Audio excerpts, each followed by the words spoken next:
Okay, well then we'll just go ahead and jump to it. And I'm really not going to talk much, but I just wanted to say hi, everybody. I know we'll probably have some people that join us. Dr. Mary Lou DeWall is going to kick us off. We're going to let her do that since we don't know how long we'll have her. And then she'll hand it over to Dr. Kasey Johnson. Yeah. Well, good afternoon, everybody. I am just thrilled to see you and see so many of you this evening. And we are beyond excited to have Dr. Kasey Johnson. We asked her to come do this for us in the international program. We wanted to be able to give you some additional professional development. And she, of course, is out of the School of Education. And if many of you are like us, even though you've taught for years and years, what you've never really had is actual teacher training, to put it at a most base level. And so what we thought might be nice, since we are working with such a high level group and population in the EMBA, is to actually have our colleagues out of the School of Education come and actually teach us how to teach a little bit at this high level with this specific group that we are working within the School of Business and in the EMBA specifically. And so Kasey is fairly new to Ottawa. She's been here a little over a year now, and she has been just a fabulous addition to the university. I've enjoyed getting to know her. Andrea knows her much better because they're both based out of the OUKC campus, and of course I'm down at the college, but many of you may not have met her yet, and I think you're going to enjoy what she's going to do to us and have us do this afternoon. So I apologize for kind of rushing this at this point in time. As you heard, I am having, it's just because I live in the middle of nowhere issues, but I'm going to turn it over to her and let her get started. And if I drop off, I'll try to get back in. And if you've got any questions for Andrea or Kasey or Corrine, you've got all three of them on the call tonight. So without further ado, Kasey, I'm going to turn it over to you. Thank you, ma'am. For those of you who haven't gotten a chance to answer our polling question there that I put up, hopefully it's there on your screen. Want to make sure everybody takes this chance to push your mute on your microphone. We are going to be interacting with each other in small groups and breaking out into breakout rooms. If I can do everything correctly, hopefully. Corrine's here, so we'll be fine. But I want to let you know too, if you didn't know, now that we're in this world of Zoom all the time, if you have a question or you want to jump in while I'm talking, I actually have my camera setting turned off so I can see my presentation and everything. If all you do is push your space bar and hold it down, it will lift that mute off of your microphone. You can speak. Then when you let go of the space bar, it will mute you again automatically. And I think that's such a nice tool because you're not having to search for that little tiny microphone and then, oh, the opportunity is gone. So stop me at any time for clarity, for a question, or for any sort of explanation, because we have a lot to cover, but don't worry, I have built in a break where you'll get to move and get up out of your seat, because the rule in education is we don't allow students to remain in the same position, gathering information in the same way for any more minutes than their age. So I'm not going to try to guess everyone's age, but we're going to go with an average, okay? And we're going to make sure that all the blood doesn't go to your butt. I need it in your brain. So if you're sitting, if you're standing, if you need to move around, you're fine. Just don't walk us around the room because some of us get seasick. Okay, so let's get started. I see a chat here. I won't be getting up. Okay, this is true. All right, Corrine, don't worry. This is nothing on your age. All right, I want to look at our polling question really quickly before we move on, because we're going to come back to this later. I'm going to end the polling and I'm going to share it with you. How many years do you think it takes to learn a new language at an academic level in order to perform at 85% or above on academic tasks? Very interesting. 46% of you said 5 to 7 years. We've got some on the lower end and some on the higher end. We'll see. All right, but what I want to make sure you know is that we're going to actually figure all of that out together. And I want to give you a little introduction about me so you know where I'm coming from. So I want to make sure everybody's muted. I've got some folks joining and I'm so glad you're here. Go ahead and push that mute button. You're awesome. I have been an educator for 20 years, going on 21 now. This is my first year in higher ed. I've been K through 12 I started as a music teacher. And let me tell you, I sang in operas. I was classically trained. I traveled with a travel group. I could sing like anything, play instruments.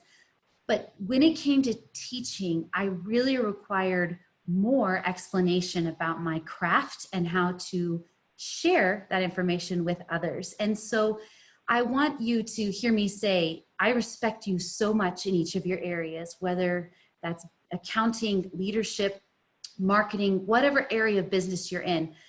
I'm not here to talk to that today. What I'm here to talk to is helping to get the information that you understand and know to these students who are not only balancing full-time work and life and things, but they are all English language learners. All of them. English is their second language. So this brings another layer to how we get the information from us to them, and we'll get more into that later. Hopefully you can see on your screen the picture of the bridge. All of you recognize, I'm sure, from San Francisco. When I was lead of our ELL team in my district, I always tried to say, we are a bridge from where our students are to where we want them to be. Let me tell you, I don't know anybody who has built a bridge without having a plan for where it's going to start and where it's going to end. And you know what? The bridge was for some reason necessary. There was a reason we couldn't get from point A to point B. And for ELLs, a lot of the time, language is why they can't get from point A to point B. So today we're going to kind of become detectives, and we're going to open our minds up to maybe planning things maybe a little differently so that we can get in there and build a bridge for these students where they may not have even known they had a deficit. So in awareness, learning some strategies, that's all we need to take away today. I have the tagline there, adjusting our lens to influence their learning. You see the business world a very particular way. You see corporate world a certain way. You have experiences and expertise. However, we need to sometimes put a new lens on when we're dealing with ELLs because they require something a little bit different. This actual bridge, San Francisco, we took our boys there this summer. We had the brilliant idea of dragging our 3 teenage children across this bridge. That was not very intelligent on our part. The fog came in, as it does so often in San Francisco, and it became a little precarious to stay kind of in our lane to avoid the bicycles. You could see people coming, but it was just all foggy and everything else. And I couldn't help but make kind of the connection between the fact that our ELLs sometimes have a fog surrounding them. Whether it's issues in their home country, they're separated from their families, they're maybe sending money home, maybe they're concerned they're going to be deported, maybe someone from their family just left. The stressors that they bring with them into our classroom sometimes aren't as clear and easy to see as we would like for them to be. So our job today is to figure out how to break through the fog and get into our students' minds and help them understand our content and to build a bridge maybe in a new way. Now, I did grow up with a father who was a pioneer in the TQM movement. He got his doctorate from Vanderbilt and did some incredible work there, but I didn't know that it wasn't normal for a family to gather around the table and for your father to talk to you about processes and how things worked. I think I knew Kaizen before I knew like my ABCs. I mean, it was just that kind of learning environment. But I do remember I got my first teaching job and my father asked me, so who is your customer? And I said, my students. And he said, wrong. Your customer is society, the world at large. The people who are going to hire your students are your customer. And sometimes I think in higher ed, in education in general, it's easy to lose sight of that. Now, that opinion could maybe be argued against, but I would say when we choose our strategies we use and when we decide to kind of fight the battle of this language piece and all of that, we need to remember who our customer really is. It's the companies that hire our students. It's the society at large that sees them as Ottawa graduates, and who do we really want to put out there? So I'm going to ask you to adjust your lens just a little bit concerning what these students need. I'm not adding to your workload. That is not the goal today. Instead, the goal today is to make tiny tweaks because like my father always told us, never try to change people, change the process because we can affect that. So today, we're going to focus on the process. All right. Everybody doing all right? Give me a little nod. I'm going to look at you here for a minute. Wonderful. Okay. Fantastic. All right. Peter Drucker, everybody knows these questions. Are we doing the right thing? Are we doing things the right way? And how do we know? But the reason that I titled this presentation Managing the Learning Process is because leaders above all of us have decided if we're doing the right thing. Do we have the right courses? Are they being taken in the right order? Are we providing the right resources for our students? But we're managing the learning process. Are we doing things the right way? Can it be done better? The projects we have, the instruction we provide, the assessments were there. And then how do we know? Do we measure it by engagement, confidence, growth? How are we measuring this, and what tools are we using to measure the work? In education, data-driven instruction and decisions are the most important things to hold on to. And we have to make sure that we are not just making decisions because it was easy or feels good, and no one here would ever do that. What does the data say? And from your Google form that you filled out, I'm coming to discover, and this is not a slam on anyone, there is very little data provided to you about your students' understanding of the English language, their reading ability, and their writing ability. You're having to find it out the hard way. We're going to talk about that later. All right, so we're going to revisit these 3 questions at the end, but let's jump in. So our first block is going to be about 20 minutes. We're going to define who ELLs are, define literacy. We're going to talk about how language is acquired, and then we're going to get into our breakout rooms. So get your learning hat on, get your paper and pencil out. We are going to do this, and it's going to be fantastic. Let's define who ELLs are. First off, I just want to educate you about how wacky our country is, and it's been this way a long time, so no political comments, please. There are 4 principles for immigrating to the United States. This is how you get here. Reunification with family, skills valuable to the U.S. economy, protecting you as a refugee, or promoting diversity. We know a lot of our students are here because they are enrolled in school, employed by things, and their skills are very much needed. But isn't this interesting? The application fee for a visa at this point is about $720. I think it just went up, actually, about $100. I don't know about you, but a lot of people I know don't have $720 laying around they could just use. And the current wait time for a visa, look at that at the bottom, 23 years. You'll wonder why people have to figure out a different way to get here. We've made it very difficult. There's the different groups and listings. I just wanted you to know, because I think we forget what kind of hurdles people have to jump through to get to this country. And there's something about being empathetic and compassionate towards their journey that helps them realize that we see them not only as a person, but someone who really is on a journey, and we want to partner with them. So who are ELLs? All right, English is not their first or primary language. This Workforce Innovation Opportunity Act says we've got to prepare adults, including ELLs, for employment in high demand industries, because there's a direct correlation between educational attainment and the well-being of adult immigrants and refugees and their families. This is just great data to show that you are doing the right thing, and we need you, and this program is important. In fact, did you know that there are college and career standards for adult learners, just like there are for high school students? We have already cataloged what ELLs need to know and at what level. But the most salient feature of ELLs is diversity. No two are alike. Their levels of language acquisition, their culture, their previous education, you have to understand context of what they're going through. I wish that when they came into your room, and you can't really ask this because legally it's not really important, but it is actually in the development and the understanding of your students' cultural acceptance of the United States. When someone enters a new culture, they first enter a honeymoon period. They are fascinated and excited about everything new. Then culture shock hits. All of a sudden they've got new problems. Their housing didn't work out. They don't understand shopping or money. The food really makes them sick to their stomach all the time. Transportation, maybe their job didn't work out. The mental fatigue of the new language they're learning starts to really kind of darken in on them and push in on them. Then they move through into this initial adjustment period where they work through their daily issues and they can express their basic ideas and feelings in their new language. and they're really comfortable with their surroundings. I wonder if you might have some students who are brand new to this country. And as you see them progress through their courses, you might see them go through these stages. The crazy part about these stages is you can move through them and then move back. It is not static where you go step by step.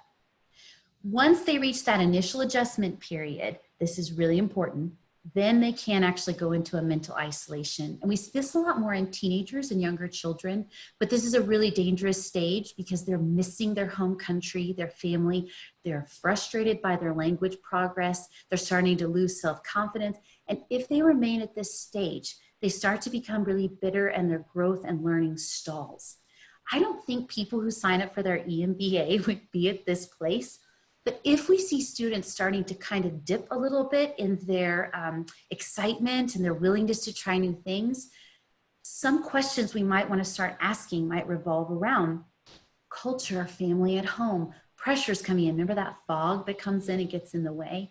We want to help them push through that.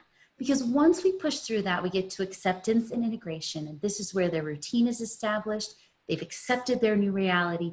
They're comfortable with people, language, and they feel really, really hopeful.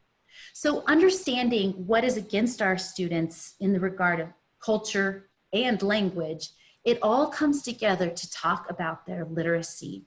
And I saw this a lot in your Google form. You had a lot of statements about students not understanding what plagiarism is, that they truly don't know how to write. And as an educator, you're struggling with, well, they got the concept, but it was really difficult to read. Which one should have more weight? I put the question back to you. Our customer, the people they work for, what do you think they want? Both. So how are we going to accomplish this, and what do we need to prioritize? Thankfully, I do not have to answer those questions. You do, but I'm happy to pose them. So let's define literacy really quickly. Literacy is the ability to read and write, if you really just take it aside. Education is the acquisition of knowledge.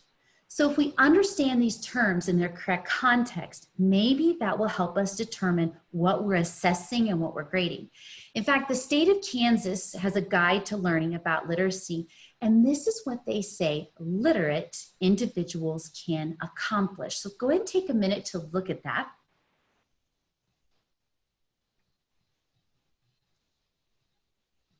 I like it because it has lots of those Bloom's taxonomy verbs, right? Things that move up: comprehend, analyze, generate, embrace, recognize, assess.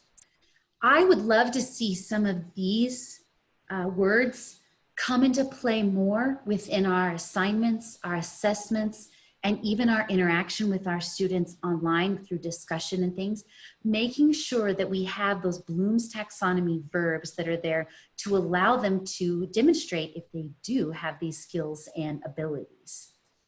My screen went kind of funny. In K through 12, here's how literacy is supposed to work, right? Very beginning, they're learning to read. At the end, they're reading to learn. But if I'm an ELL student, this all gets turned upside down on its head, because suddenly I'm not only learning to read, I'm also reading to learn, and this is taking me twice as long to do.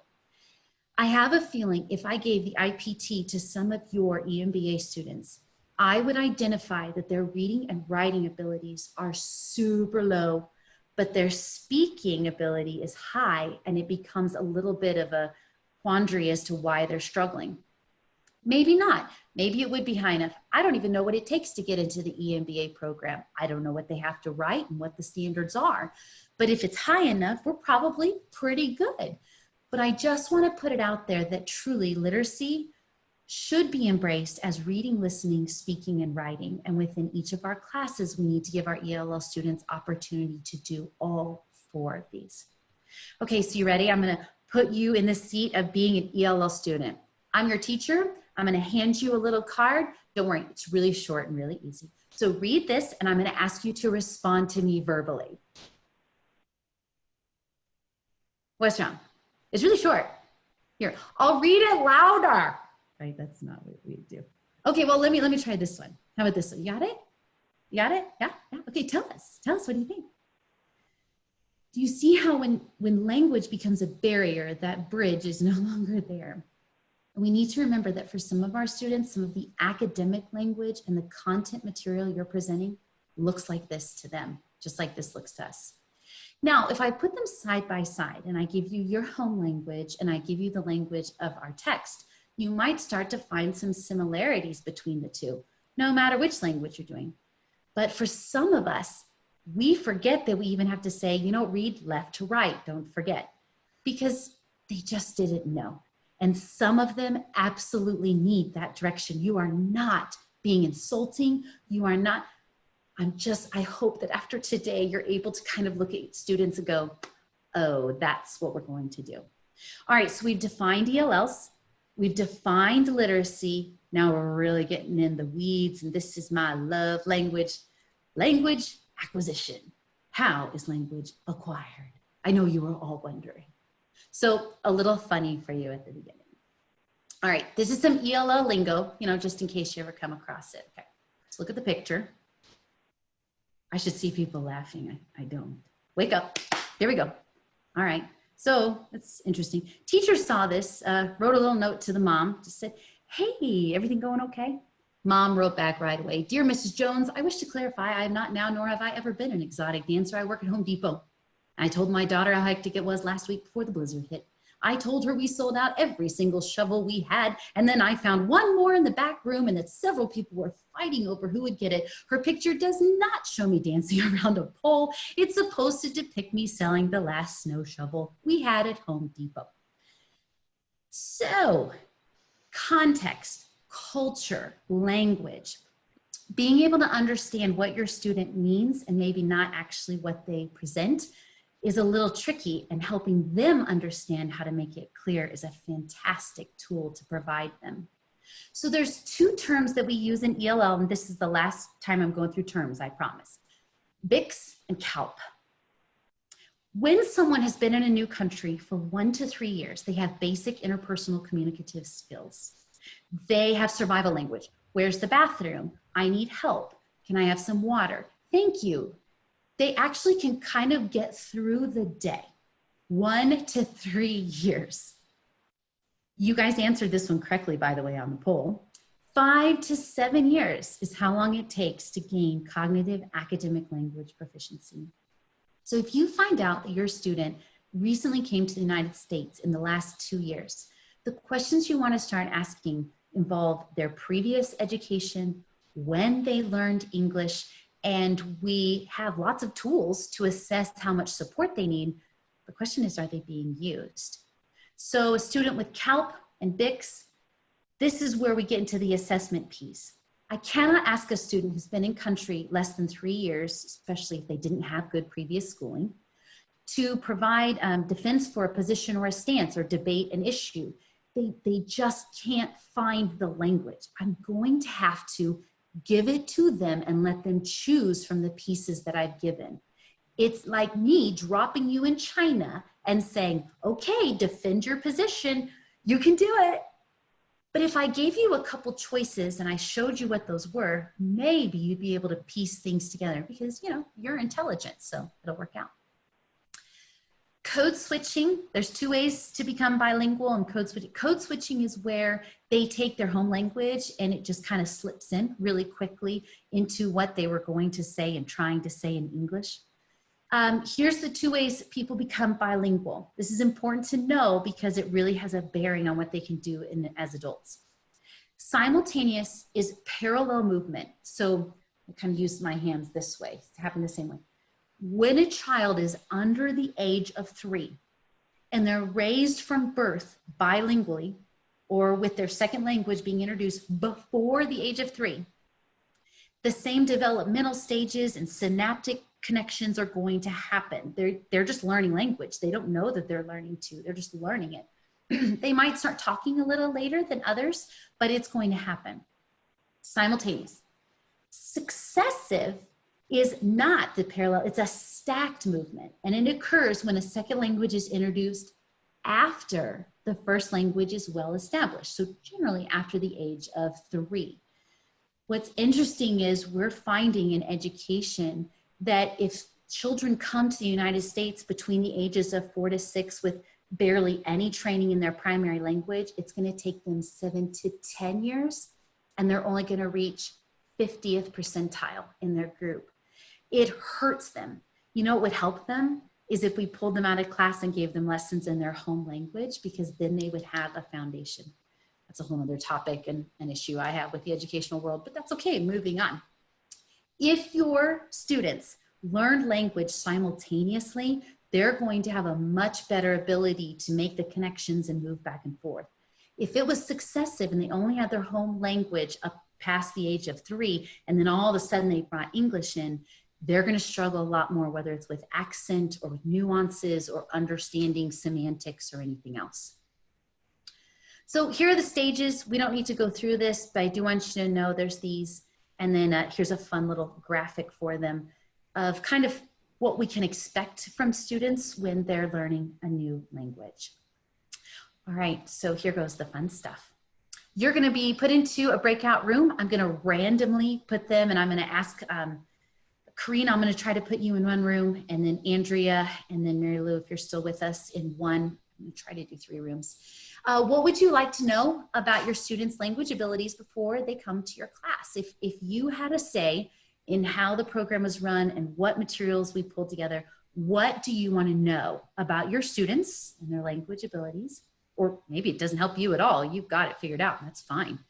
And what level of language acquisition do you estimate your students are currently demonstrating? So you saw the 1, 2, 3, 4, or sorry, when here, 1, 2, 3, 4, or 5. Of course, 4 and 5 is basically like you're a native. A 1 and a 2 is really, really low. So I'm going to stop the recording.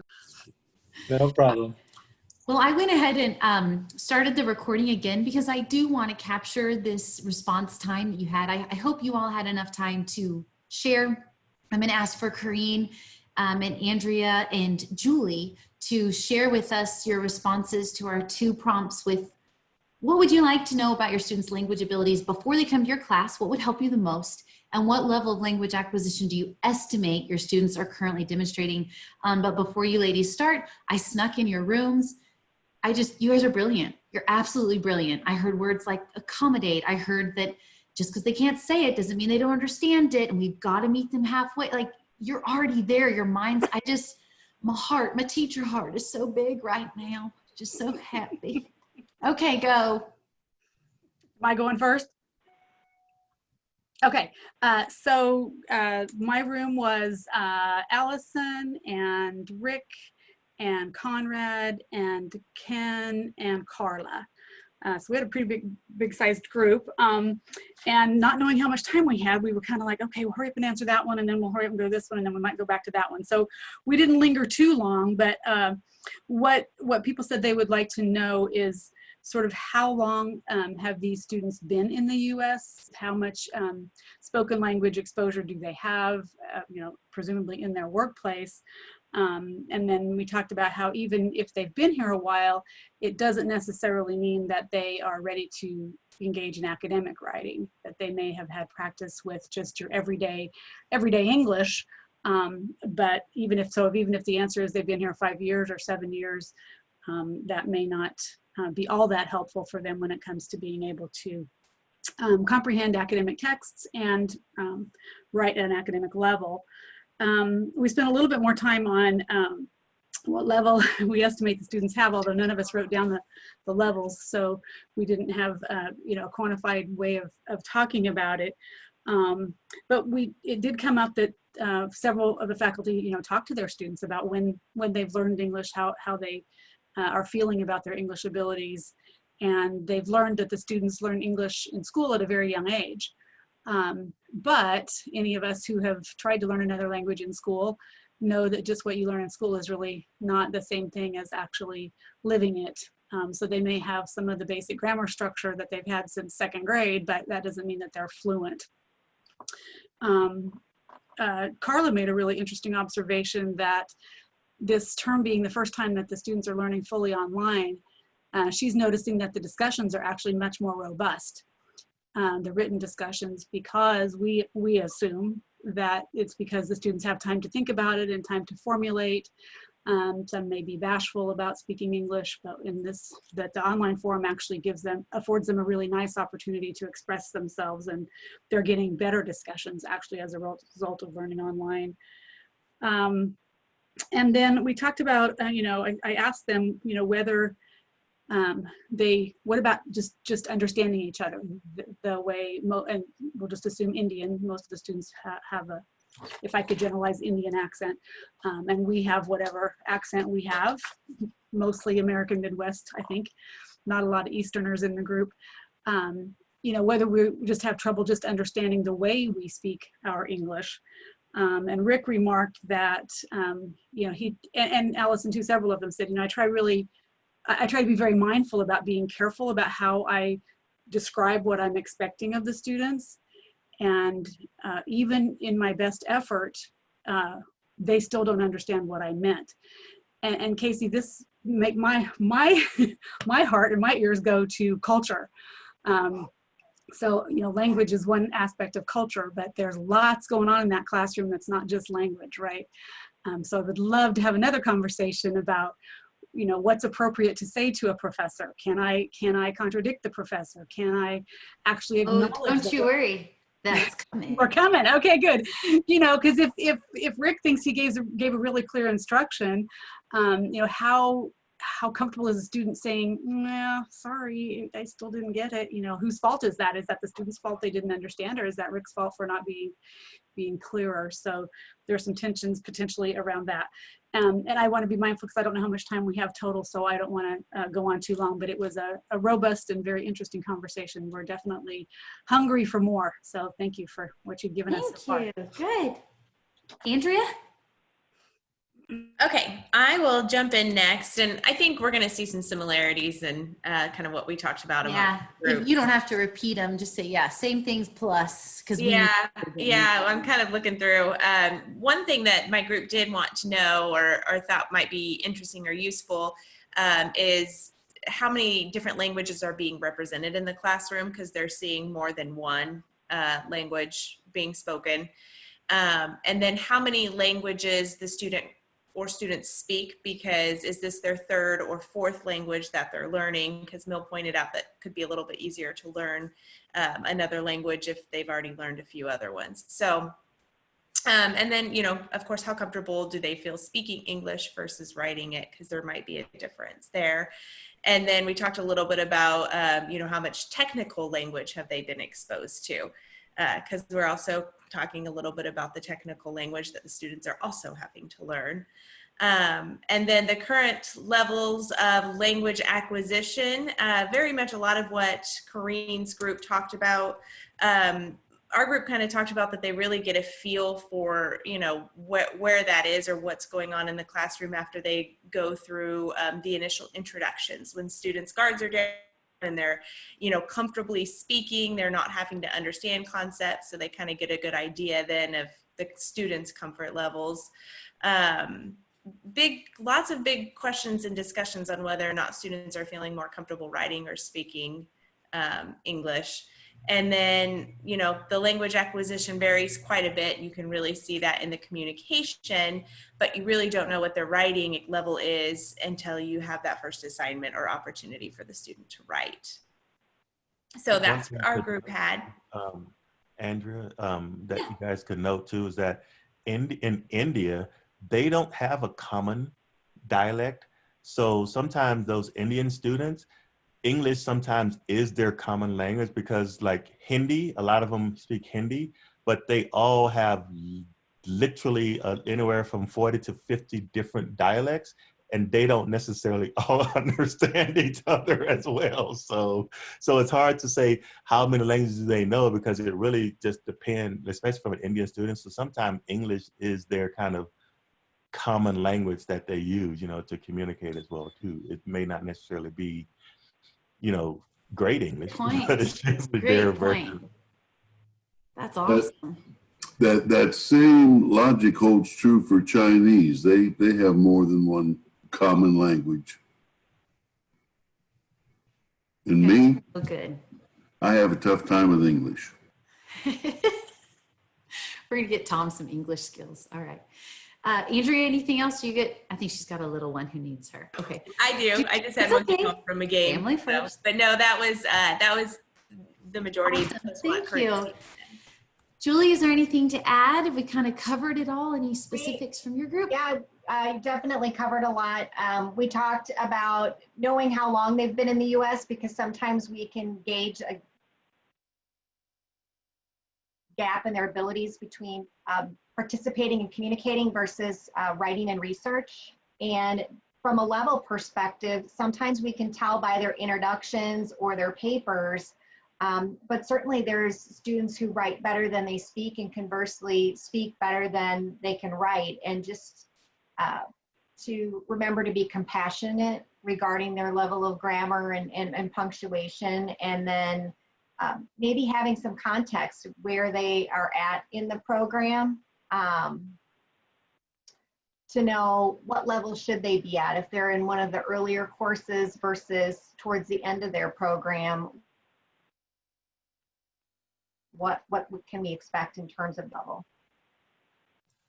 I like that. And I think you guys have hit on two things too, that maybe we need to do a quick overview of some of our rubrics that we're using in our classes to ensure that language issues have a high enough percentage value that the students pay more attention to them.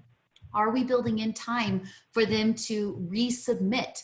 Or are they using the Net Tutor and all the resources that we have for them? Maybe they don't understand how to use them or that they're available.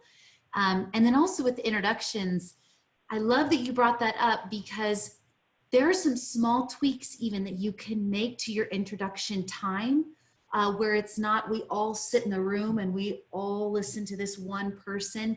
Everything from interviewing each other to doing I've had students write like 3 facts on a piece of paper and they wad it all up and then they get to throw it at me, and it's so much fun, and adults like that too.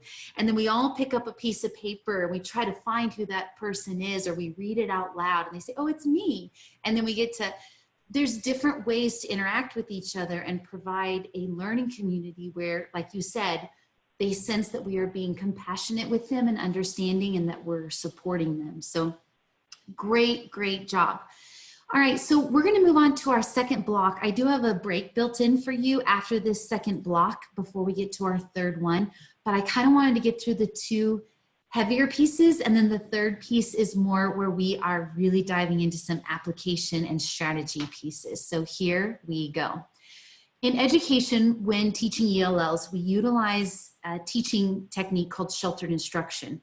This is also considered just good teaching. You're doing a lot of these things already, but I want to provide some supports and some language just to help give you maybe a better perspective or starting place for when you really encounter that student who is struggling more than most. All right, I saw somebody's comment about research. We need to come back to that, so remind me. All right, I have a 2-hour presentation that I do on this. So we're gonna take it down to about 15 minutes, hopefully less. So we're gonna go really fast. The ABCDs of sheltered instruction. First, accessible text. You've got to know your students and your content to determine if they will struggle, if it's a review, how much visual support you need to provide. You can give videos to have context. Even when we're online and we're meeting in Zoom sessions or whatever else, I love this especially when we're face-to-face. I use a show me quick assessment to understand if they really understand what the text said. So I'll maybe read something out loud, then I'll ask a question about it, or I'll ask about a certain term that we've already studied, and I'll say, okay, everybody show me 1, 2, 3, right here at your shoulder, right here. 1 is, I have no clue. I have no idea what you're talking about. 2 is, kind of. And a 3 is, girl, get out of the way. I can teach this to the whole class. And they show me 1, 2, or 3. And in about 5 seconds, even on Zoom, I can see where we are in our understanding of it. And it's safe because it's right here on my shoulder and nobody else can really see it unless they totally lean over and get there. I know we can't adjust our text because, hello, you're in your master's program. You should be able to read this material and get it there.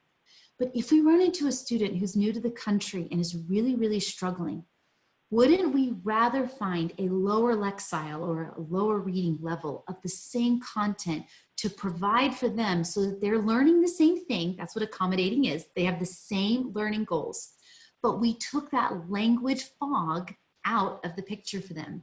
I have chunked material before. We're going to talk about some of these strategies later. But a really great way to make the text accessible is to create webs as a class. So we put a main idea in the middle, we circle it, then we start drawing things out, then they put scenarios through, and they kind of get this picture of how everything comes together. And then when they're reading, it starts to make things really connect and make sense. Introducing the concepts with context and examples really helps. Accessible instructions and speaking.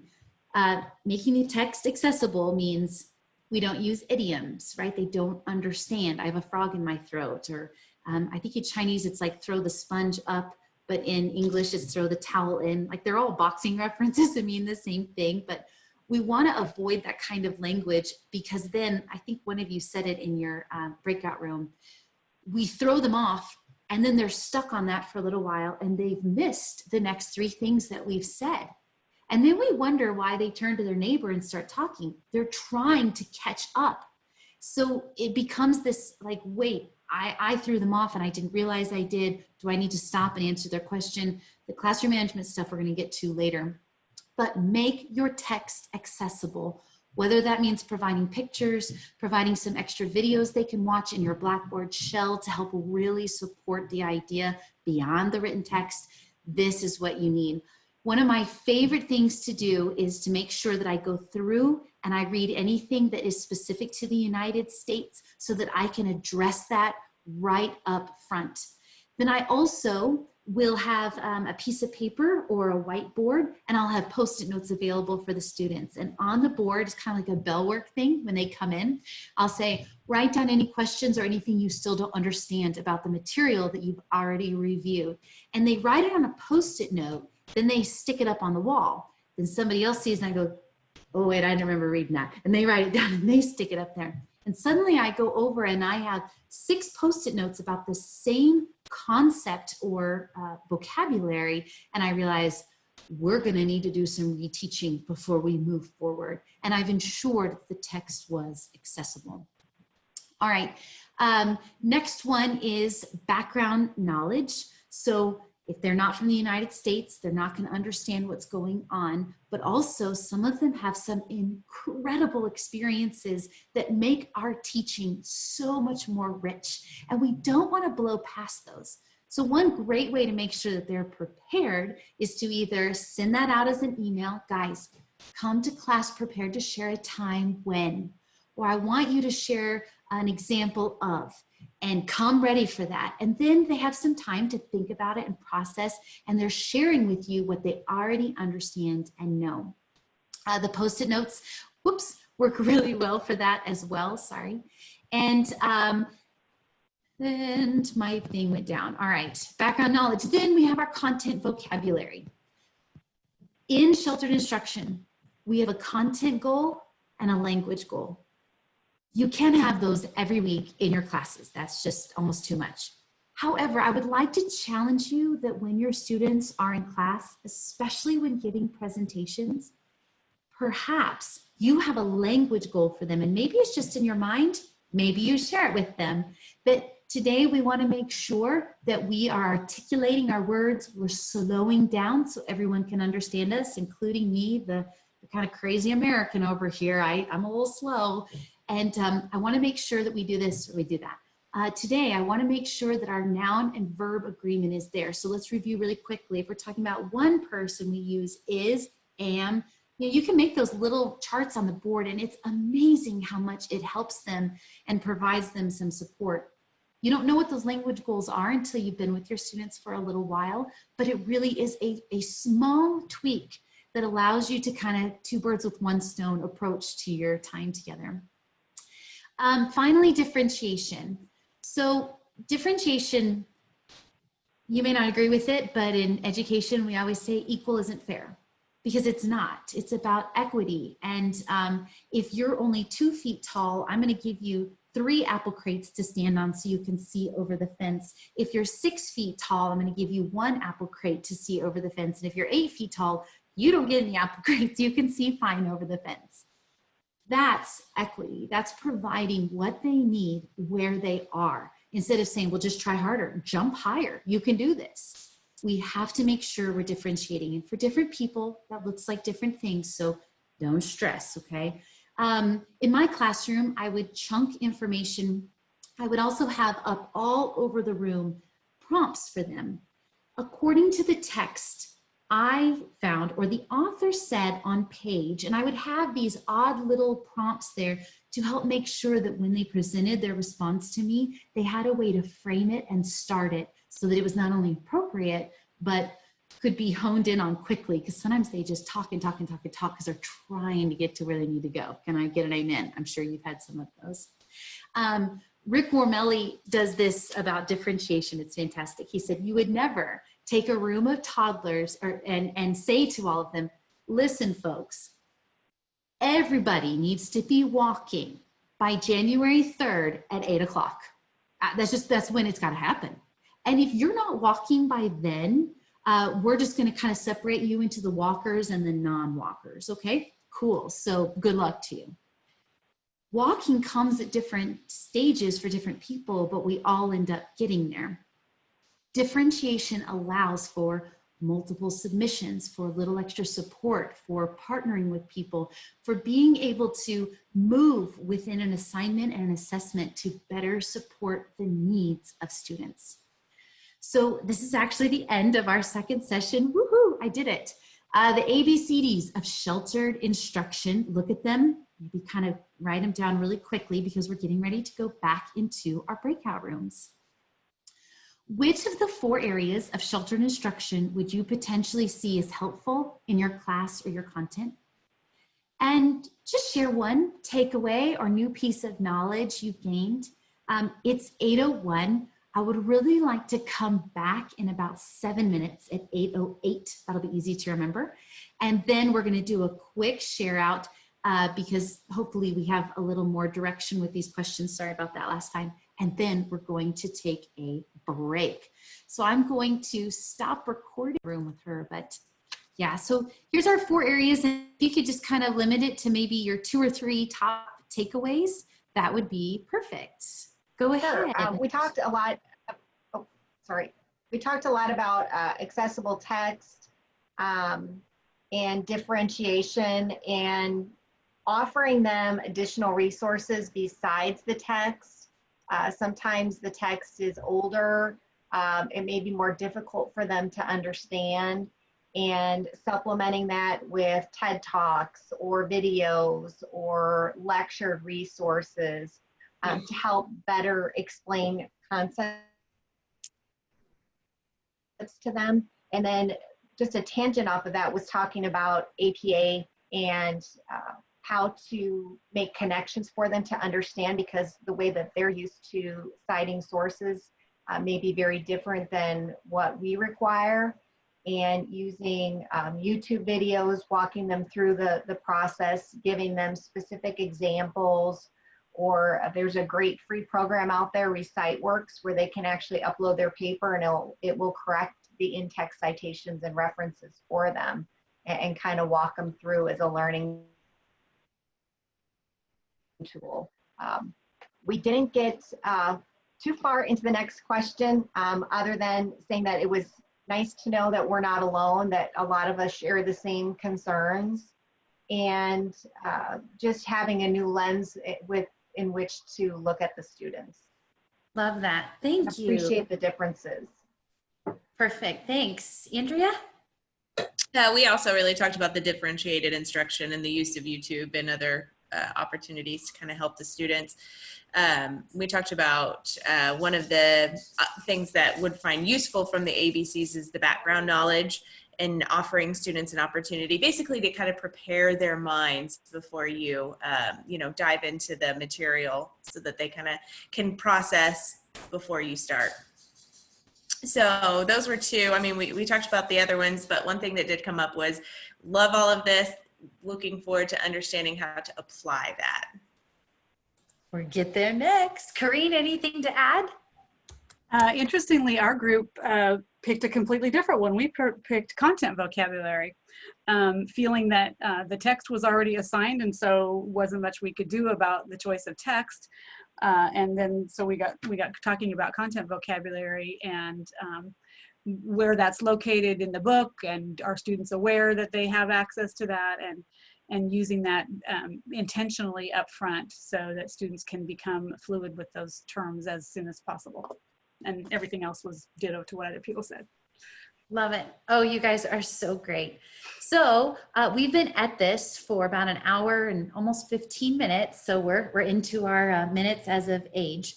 So I'm going to go ahead and pause the recording. And the only requirement I have of you is that you have to leave the spot you're in, but you only have 2 minutes. So it's going to be a quick run around the room, get up, stretch, whatever it is, and come back at 8:16. We'll see. We're learning more about dear Kenneth than we ever knew. I'm kidding. Okay, so we are back together, and I think we're missing one, but hopefully they'll come back here soon. So we're headed into our last section of our time together, our third block, and I had planned for 40 minutes. We've got about that, so we're good. We're doing great. 3 things we're going to go over, and we're going to start with the application pieces of classroom management, cooperative learning strategies, and technology. Hopefully you've heard some of these terms before, but let's just jump in. Fair warning, I am going to ask a lot of questions that you might be able to answer now or might need to be addressed later, but that's just because you know what's best for you and your students. You know what fits best in your teaching style. So I'm not here to tell you what to do. I'm here to give you some options for how to connect with ELLs within your curriculum. Here we go. Classroom management. So culture matters. ELLs do not understand when they can talk, when you talk. It's very different in different cultures. So establishing a learning environment that is comfortable for you and your students is so important. And it actually does require an acknowledgement, not only of their culture, but also of yours. So if our customer is really the corporation that's going to be hiring them and keeping them on, we don't want to have the CEO up giving his spiel for the year and our folks kind of and talking to the side. We need to help them understand that in America, when the person up front is speaking, the respect that you show is by eyes on me, mouth closed. And let's practice a little bit. And how do I get attention back? I could do a whole session on silent signals and different things that you use. And I know it sounds almost a little elementary, but it actually isn't. And it works really, really well with ELLs because it adds in a visual cue along with an auditory one. I mean, what about computers, right? They're adults, but should a piece of technology negatively impact our learning environment? I've sat in multiple classrooms in public school, at our university, everywhere else, and when that computer is open, nobody really knows what's being scanned on that screen. Facebook, they're sending messages. They are completely checked out from what you are saying. I would like to challenge you as a faculty to determine what kind of parameters you want to place on technology in your classroom. Again, a question I'm offering, not necessarily a solution.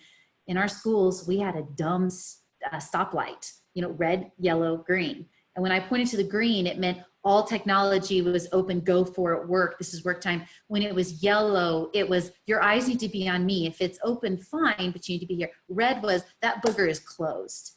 And I think it's okay to tell ELLs, right now, I need all computers closed. Everybody, close it, close it. I need your eyes on me, right here, right here. And see, I'm using my hands and I'm engaging and I'm with them. There are some students who really don't understand what you're saying. So give them a chance. A lot of times we have some casting system issues where, especially in some Indian cultures, I am a part of a certain caste and he's a part of another one and I treat him differently. Gender can be an issue. Those are some really, we've got to be super careful because we don't ever want to have a negative impact or dismiss their culture, but instead seek to understand, to ask questions, and to acknowledge whether this behavior is limiting someone else's learning. That's when, for me, we step in and become a stopgap for them. So second one, first one, culture matters, right? When you're classroom management, you got to kind of figure out, do I have a talkative group? Do I not? What's going on? But then your teaching style and your student needs are going to be changing quite a bit. If you had a room full of students from Germany, they would act very differently than a room full of students from Jamaica. Neither one is bad or good. They're just very different. And they're going to require me to mold and ebb and flow a little bit more with what structures they need in place. You need to establish your teaching style according to what your students need. That's kind of part of that differentiation piece. Never allow one student to hijack the conversations and responses while the quiet one in the back gets ignored. This is a classroom management piece. There's no right or wrong way to manage a room, but you have to go back to Drucker's questions. The process we're using, the approach with our students, is it working for all students or just the ones that always sit up front and yep. And everybody knows they're going to answer the question, so I can sit back here and be on Facebook and whatever because I've got my paper done and I don't really need to engage. Some people are okay letting that happen, and that's your teaching style. I would like to think that within our tagline of Auto, a Life of Significance, that we would determine that every person in our room is significant and should have a voice. So I need to manage my classroom so that everyone's voice is heard, not just the loud mouths in the front. Inclusion is not that everyone learns the same thing or the same way, but they're part of a learning community. And that's really important to distinguish that inclusive desire that we have. So when you make heterogeneous groups, that's the real world, right? They've got to adjust to what they're seeing. In your Google form, 37% of you said classroom management, not an issue at all. 32% of you said it creates pretty major issues with instruction and student engagement. You were almost equal in balance of that response. So it was interesting to me because maybe it's a little bit your style, maybe it's your content, maybe it's just the group of students that you have this year and you're gonna have to buckle down and really get them in line. May not be comfortable, but we're not here to be their buddy. We're here to make sure that we graduate out the top of the best in the business. Last one, accountability and guidance. Holding them accountable to professional and workplace appropriate behaviors helps them, guide them, model it for them. You can tell them to zip it, no more, no. Every one of the EMBA classrooms I've been in, there's been this incredible rapport between you guys and your students. And I'm sorry I haven't been able to see anyone online. I believe you have that as well. But watching how you can joke with them, they're comfortable with you, that is such a compliment to you. But it also gives you the freedom to kind of call them on their stuff and say, friends, come back to me. We're wasting time. We've heard from you 3 times today. We got other ideas in the room. Love ya, zip it. Humor is a wonderful tool for getting people to do what you want them to do. Don't tell my husband. All right. So the next one that we're going to move from, we went from classroom management to cooperative learning. I want to define it really quickly for you. Cooperative learning is an instructional strategy where you have small groups of students working together on a common task. And the majority of you, in fact, I want to look at it here, when it comes to how you run your classroom, 80% of you said it was a combination between small group and large group. So this should fit perfectly in what you're already doing. The core element of cooperative learning is to showcase the positive effects of interdependence while underlining the importance of personal responsibility. The secret to cooperative learning is not letting your groups get larger than 4. 2, 3, 4. That's your kind of golden hour of where things work. Kagan is the one who came up with all the cooperative learning if you've been around education at all. So are you ready? I'm going to give you some examples of cooperative learning strategies you can use. I've come up with these examples. They're probably not really great, so please be gracious. First one is called 4 corners. You can do this as a whole class, or you can do this with 4 individuals. I can say, I want you, you, and you. You can do a 6 people, 8 people. You can bring anybody. You bring them all up front. And then on the screen, you put something that looks like this. You help them understand of the room we are in right now, That's A, that's B, that's C, that's D. There's the door, there's the screen, there's the windows. All right. So this is up on the screen the whole time. And next to it, you present some sort of question or prompt. I've been goofy. All right, guys, what is your favorite ice cream flavor? Stop, stay here, stay here. The options are A, chocolate, B, peppermint, C, vanilla, D, cookies and cream. You have 5 seconds to get to your corner. Go, 5, 4, 3, and they're running everywhere else. And then you stop. And everybody's just watching and looking and they're engaged. And you've got, 6 people over with vanilla and 2 people with chocolate and 1 kid in peppermint. And you're like, dude, I love peppermint. I love vanilla. Okay, go sit down. Let me get 6 more people. You can do this with anything, even if you only use 2 sides of the room for agree and disagree. Perhaps you're talking about ethics. Perhaps you're talking about budgetary concerns or programming to use or whatever else it is. You can use this a million different ways. And once you teach them the strategy once, you can change out the question anytime you want. And it's really, really easy. All right, 4 corners was our first one. Our second one is called Think, Pair, Share. You can use this when reviewing information or when responding to a prompt. I know for a lot of us, we want to hear from our students, but if I have a classroom of 40 students and I say, we're all going to go around and share one thing we learned from the unit, I'm giving away almost an hour of instructional time while 1 person is engaged and 39 people are checked out. The worst part about doing that is that if a student shares with the class and their English is not to the level where you can understand it, what do? This way, they are safe, 100% of them are engaged, and we're still accomplishing the same goal. So I'm going to provide clear expectations concerning how much time they have, what content they're going to cover, and their group size. So shoulder partner means the person who literally is sitting next to you with your shoulder. I could do a color match. I used to do this all the time. I would take Post-its and those little thin strips that you have. And I would just go around the room as people came in to sit down and I'd put pink here and yellow here. And I'd say, don't touch it. We'll use it later. Just leave it there. And it's right on the edge of their desk. And I've got, maybe 5 different colors that I've spread out throughout the room because I know how many people are in my class. And then I say, okay, everybody grab your Post-it. Go find the people that have the same color you have. You have 6 minutes to discuss the following prompt. You give them the prompt, and then in their small group, they talk with each other.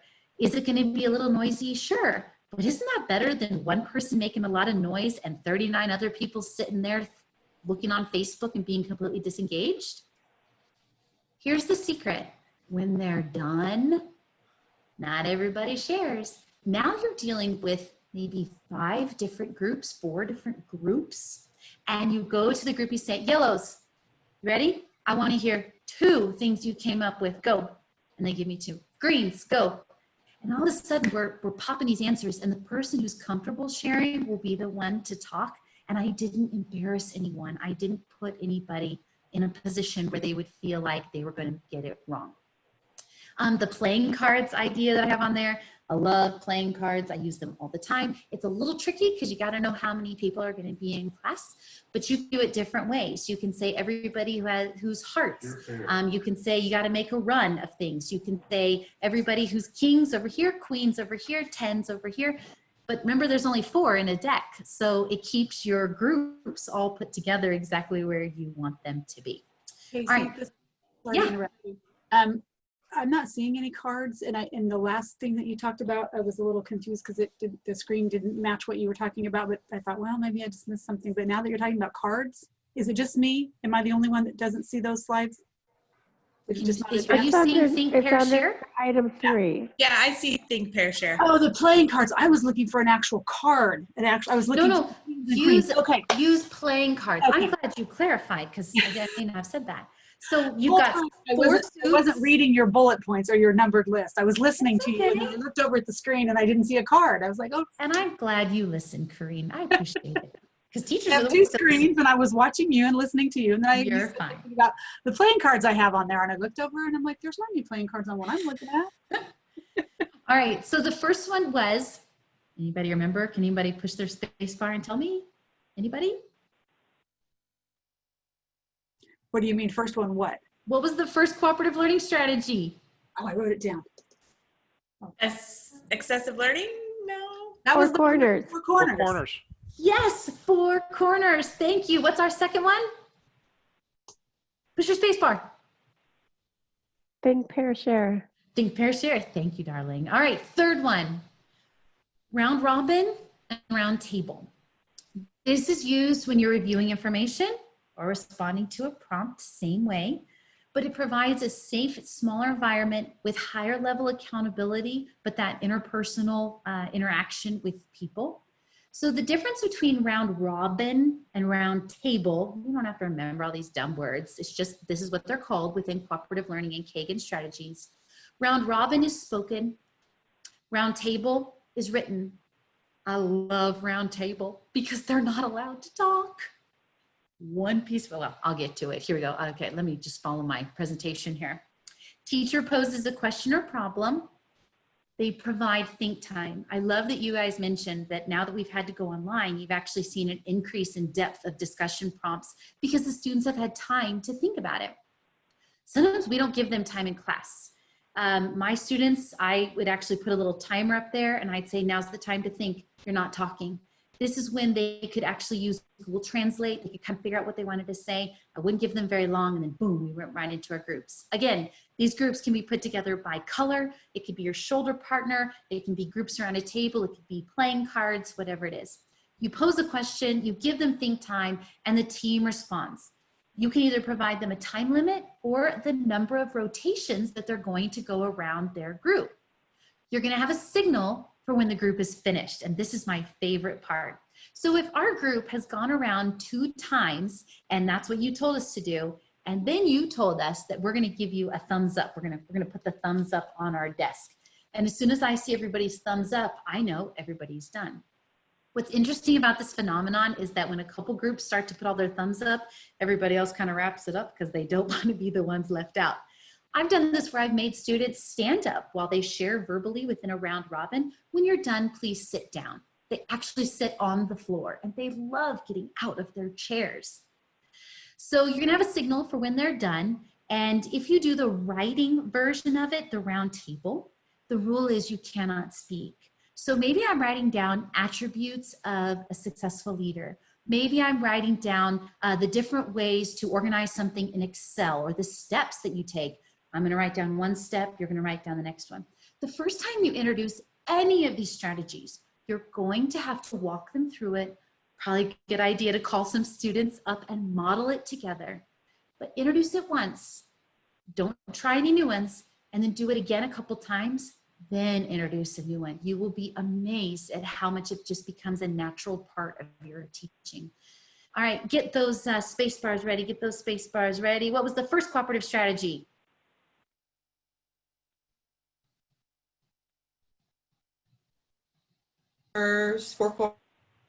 Thank you. What was the second one?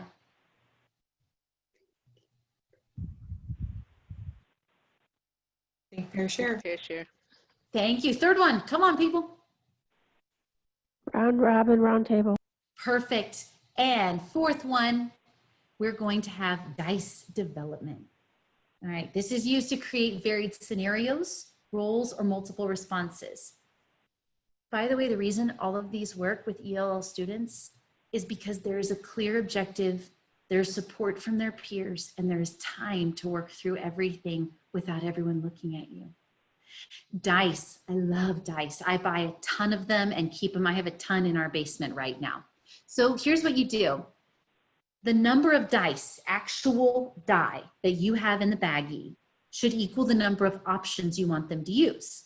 So they should already be separated in little baggies or labeled for the groups. So the teacher provides visual representation for each side of the dice. I'm going to show you that in a minute. And the corresponding question or problem. You're going to provide a time limit and you're going to articulate what the expectation is of the accountability and reporting out. Are they writing down what they decided? Are they presenting it? Are they pairing up with another group and comparing things? What are they doing afterwards? You can make that whatever you want. So let's look at an example together. Guys, your dice right here, you have 6 die in your bag. If you roll a 1, it means they're angry. A 2 means they're like, confused. A 3, they're a male. 4, they're a female. 5, they're old. 6 means they're young.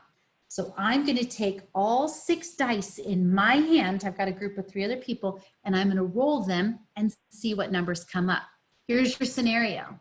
You're interviewing employees at a company that recently increased work hours, decreased pay, and they've hired you to determine who will be fired.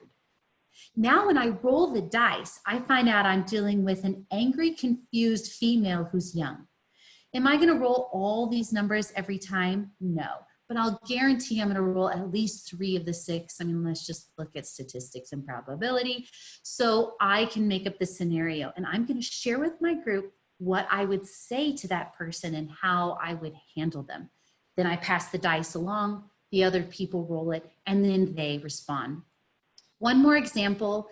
I still have 6 die in the baggie, but this time if you roll a 1 or a 2, you're the president of the company. A 3 or a 4, you're the CFO, and a 5 or a 6, you're in charge of technology. Here's the situation. Your board has reviewed the financials from the year, not happy.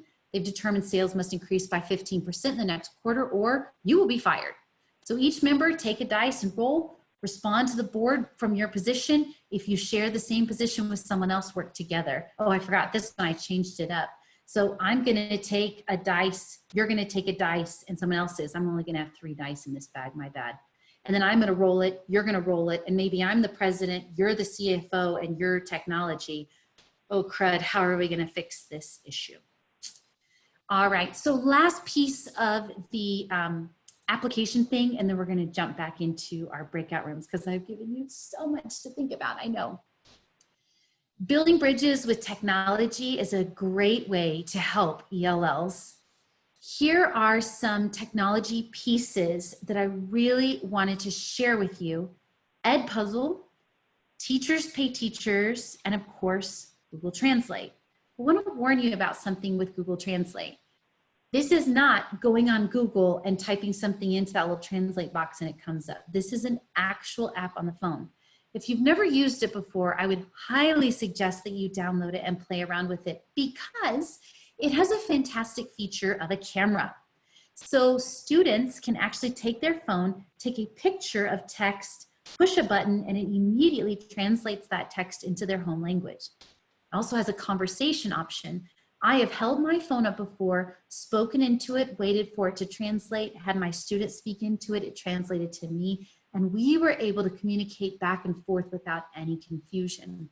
It is a fantastic tool, but it's not one that people are really used to using.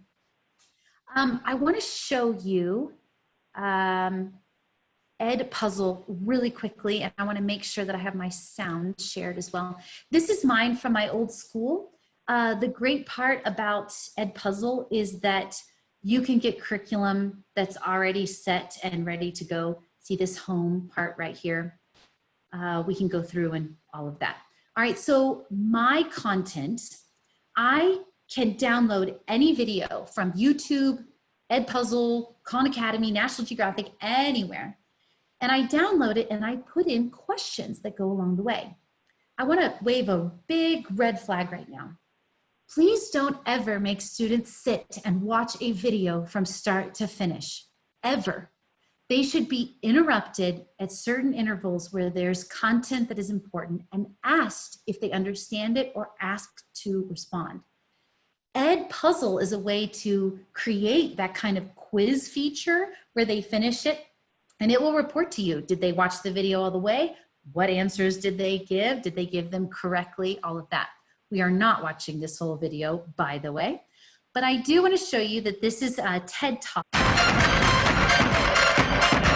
I'm going to get a chance here really quickly, and this is very funny, so I hope you enjoy it. Hey, I am a visibly Muslim woman doing a talk on stereotyping. This is a stereotype. Because if you think about it, there are so many Muslims who don't look like me.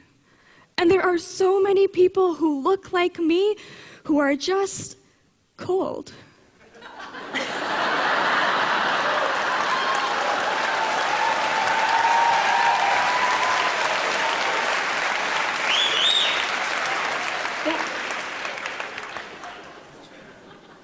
why distinguish which one is which?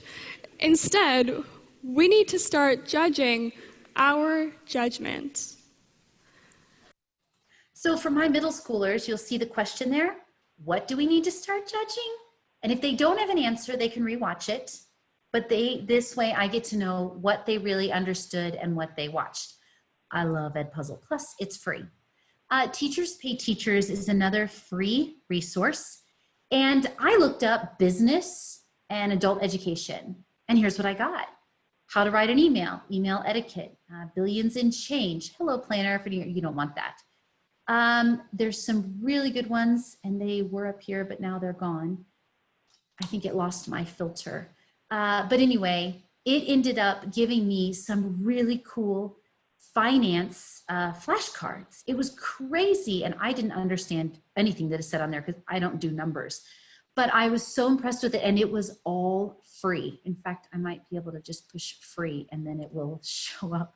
But if you're looking for something to help bring a little substantial help to the, oh, look, a resume form, things that our students might need. All right, so I'm going to stop that right now. Any questions or comments before we go on? We're good. I see some things in the chat, but I can't look at it right now. All right, can you see my screen? Yes, okay. Fabulous, and I don't know why it does this and just doesn't jump to where I was, which is super frustrating. All right, so here's all the great stuff that we have covered. Here's our 4 corners: think, pair, share, round robin, dice development. We did our technology, and now we're at our closure. It's time to wrap things up. So let's look back at our Drucker questions. Do we need to add a writing class to the curriculum to support our students? Are we doing the right thing? Are we really finding out what we need to find out about our students before they come? Are we doing things the right way? Are we presenting one way to access knowledge, or are we looking at the needs of our students and building a bridge for them to access the content? How do we handle plagiarism? That was a big thing in almost everybody's comments. And that to me is a decision that your school needs to determine, because maybe that's a short 10-minute seminar session, and maybe we make a quick video and all the classes play it at the beginning of every term or whatever it is, to make sure they understand you do not copy what other people wrote without giving some credit to them. That is not okay. How do we maintain a learning environment supportive of all learners? And the third one, how do we know? How do we know if what we're doing matters? Do we maybe need to change our idea survey that we give to students in order to see if we've really accommodated and welcomed their culture? Do we need to start asking about their language ability and how we supported them? This kind of gets into the weeds a little bit, but it's important. So here's my reminders for you, the last thing. Literacy first. We've got to have them understand the content. Rely on predictable language and clear illustrations. Use the same words, use the same processes. If you have to show a video, put the subtitles under there. Stop it every once in a while and check. Front load that vocabulary. Teach them the vocabulary before beginning the content so that they can have a better grasp of how to apply it. And provide context and connection for the lessons. You guys are great at that. Matching it to the real world, making sure that everyone feels comfortable and confident in what they're doing. So I would love to be able to put you back in your breakout rooms, but I feel like we might need a little bit of time maybe to process everything that we've heard. What I would really love to see is for you to write down one of those strategies that I presented for cooperative learning, or some other piece of finding out what your students know, what they need help with. Plan how you're going to use that the next term that you teach, whenever that is. Pick just one thing from today. And I would like to make this PowerPoint available to Andrea to forward on so that you can see and reference things. I did have another question, and if you could please use your space bar to talk back to me because I can't see everybody. Would it be helpful, or would you use a kind of like cheat sheet of some of these strategies and things, some of the language pieces that we've had? Or do you feel like I kind of know what I am going to use already, so I'm good? Can I get a thumbs up, a thumbs down? There, I've got all of you now. I know I would need a cheat sheet, sorry, dogs, because even though I'm going to go back through and rewatch this, having something to actually have with me in class would be nice. Okay, perfect. Yeah, that would make a good ongoing reference, 6 months, a year from now. Well, and I hope that, I know Andrea and I have talked about, thank you for the thumbs up, I see those, for providing this to other faculty who maybe join us as new faculty and making sure that they feel supported. I think for me, the biggest takeaway after reading your Google form and seeing your concerns was we have maybe missed an opportunity to support these students with their writing and reading needs. We've said, oh, they talked to me, I think they're going to be fine. And we just didn't know. And now we know, so now we need to do better, right? Maya Angelou, here we go. And so sheltered instruction, the idea is we build a scaffolding around the building, and as they get better, we take some of that scaffolding away. I don't remember who said it, I think it was Julie, that later on in their courses, maybe we start grading their grammar more intensely, but at the very beginning, we have got to help them. So it is 8:47. I was supposed to go until 9, so I think I did pretty good. And I really want to say thank you. You guys are amazing people. My information is on the screen, and I really would much rather have a phone conversation with you or a quick email from you if you need clarification about something or you're thinking about applying it and you just want to talk it through with me. Hey man, I'm here. This is my job. I'm in higher ed now. I get to do this all the time. Are you kidding? I'm so lucky. But I want to make sure that if you do use this, would you tell your peers? Would you tell your dean? Would you tell me how it went? Because we want to celebrate with you. And thank you for taking a chance on all of this. So I'm going to turn it over to Andrea and to Mary Lou. And you guys are just awesome. Thank you so much. I don't have anything else to add except this was wonderful, and I just feel like a learned student of Kasey. So I feel like we're all students of Dr. Johnson tonight. So thank you for opening up the lines of communication to this great group. I have a feeling you'll probably be hearing from some people. So thanks for everybody for taking the time to join. Gosh, I really, really appreciate you guys using this professional development opportunity. I think it's going to help you in the classroom and ultimately, more importantly, translate to the students and their learning. So have a wonderful Wednesday night. That's what it is. Have a wonderful Wednesday evening, and we'll see everybody again sometime soon. Thank you so much, Dr. Johnson. Thank you. Hey, Kasey, Dr. Johnson, I did like that last one where you can put the questions and stuff